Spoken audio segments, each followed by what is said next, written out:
आप सबको मेरा प्रणाम। तो चलिए आज हम संत कवियों में से दो संत कवियों के बारे में और उनके द्वारा रचित कुछ दोहों के भावार्थ के सहित दोहों के बारे में जानकारी हासिल करेंगे। कवि परिचय। कवि का नाम है रैदास। जन्मस्थान काशी। जन्म दिनांक 1398। उनके गुरु रामानंद। देहांत 1448। कवि है संत कवि रैदास।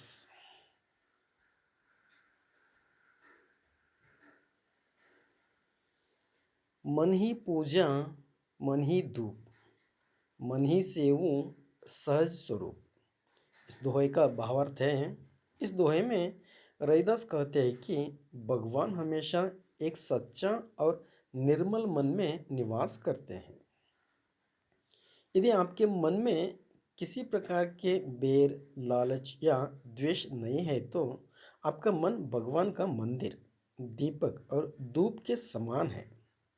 इस प्रकार के लोगों में ही भगवान हमेशा निवास करते हैं।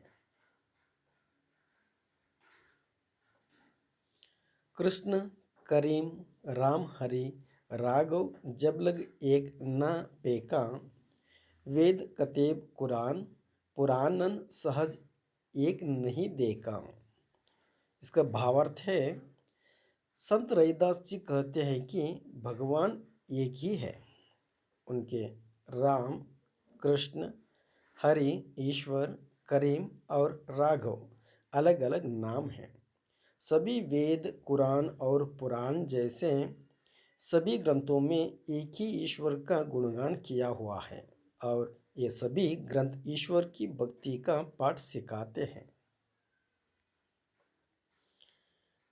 रहीमन निज संपत्ति बिना कोउ न विपत्ति सहाय, बिनु पानी जो जलज को नहीं रवि सकै बचाए। भावार्थ है, संत रैदास जी कहते हैं कि मुश्किल परिस्थिति व्यक्ति की सहायता कोई नहीं करता है। उस समय उसके द्वारा कमाई गई दौलत या संपत्ति ही उसके लिए सबसे मददगार होती है। ठीक उसी तरह सूर्य भी तालाब का पानी सूख जाने पर कमल को सूखने से नहीं बचा सकता है। हरिसा हीरा छांड के करे आन की आस, ते नर जमपुर जाहिंगे सतबाशय रविदास। भावार्थ, इस दोहे में संत रैदास जी कहते हैं कि जो लोग हीरे जैसे बहुमूल्य हरि को छोड़कर दूसरी चीज़ों की आशा रखते हैं, उन लोगों अवश्य ही नरक में जाना पड़ता है। अर्थात ईश्वर की भक्ति को छोड़कर इधर उधर भटकना बिल्कुल व्यर्थ है। ब्राह्मण मत पूजिए जो हावे गुणहीन, पूजिए चरण चंडाल के जो हावे गुण प्रवीण।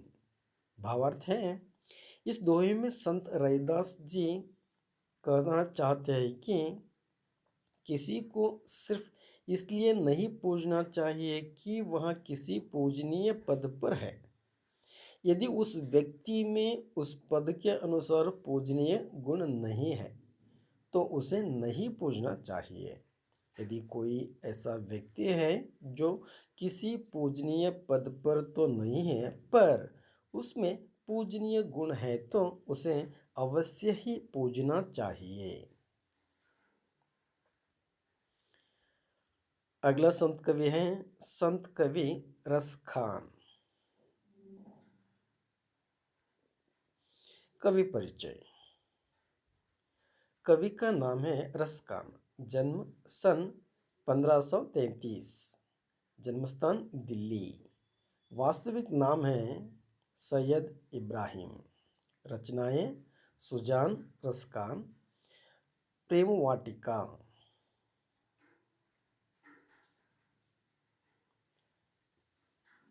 देखो रूप अपार मोहन सुंदर श्याम को, वहाँ ब्रजराज कुमार है जिय नैननी में बस्यो। इसका भावार्थ है, इस दोहे में कवि रसकांत जी कहते हैं कि अति सुंदर ब्रज के राजकुमार श्री कृष्ण उनके हृदय, मन, मिजान, जी जान और आंखों में निवास बनाकर बस गए हैं।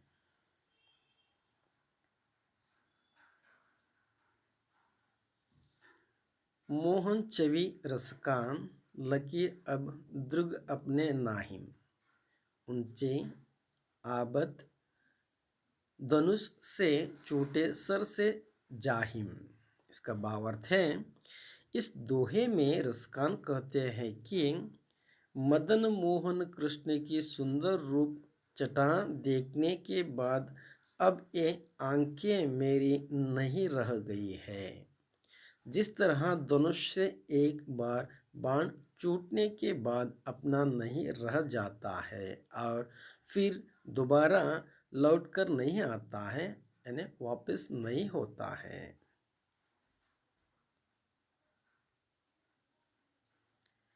मन लीनो प्यारे चितई पै चटांक नहीं देत, यह कहा पाटी पड़ी दल को पीछो लेत। इसका भावार्थ है, इस दोहे में कवि रसकान कहते हैं कि उनका मन प्रियतम श्री कृष्ण ले लिया है, लेकिन इसके बदले उन्हें इसका कुछ भी नहीं मिला है। इसके साथ ही कवि कहते हैं कि उन्होंने यही पाठ पढ़ा है कि पहले अपना सर्वस्व दो, तब मुझसे कुछ मिलेगा। मोमन मानिक लय गयो चित्तय चोर नंद नंद, अब बेमन मैं क्या करूं परी फेर के फंदे।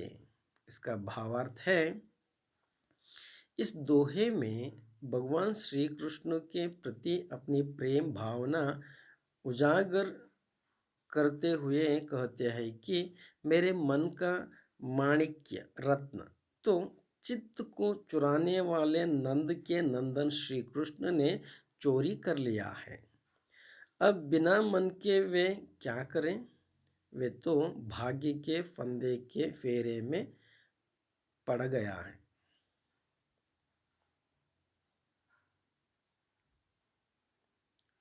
बंक बिलोचन हंसनी मुरी मधुर बैन रसकानी, मिले रसिक रसराज दोऊ हरकी हिये रसकानी। भावार्थ, इस दोहे में कवि रसकांत जी कहते हैं कि तिरछी नजरों से देखकर मुस्कुराते और मीठी बोली बोलने वाले मनमोहन कृष्ण को देखकर उनका हृदय आनंदित हो जाता है। अर्थात जब रसिक और रसराज कृष्ण मिलते हैं तो हृदय में आनंद का प्रवाह होने लगता है। धन्यवाद।